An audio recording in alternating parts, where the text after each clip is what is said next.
Imagine umeachwa. Imagine. Kuachwa ni kitu mbaya majaliwa. Lakini kuachwa hata si kitu mbaya. Unajua nini? Hata hii mapenzi tulipata hapa duniani. Mbinguni hakuwa na mapenzi, hakuwa na mapenzi. In fact tukiachwa, usisikia mama ambie kitu moja.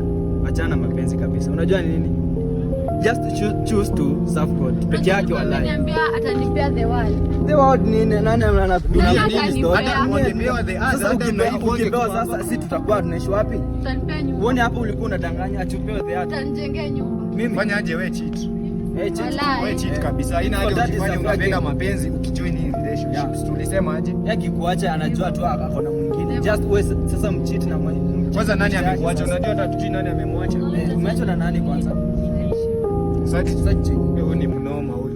Hii mambo tunajua. Umeacha na zaidi mimi nishikaje kuacha? Sasa wewe tu upala hapa unatupima. Mbona unatupima umeacha? Kama ni hivyo unajua sipima kuuliza mioyo. Wewe unaanza ati ameachwa na side chick. Side chick hata nilikuwa nadhania tulidhani wewe ni msichana mzuri sana. Excuse me bro. Yaani uliniacha kwa relationship ukaniacha relationship na kuniambia. Unajifanya gangster. Unajifanya gangster kama wale uliniacha relationship. wala mimi sikukuacha. Waachani wewe umeachwa.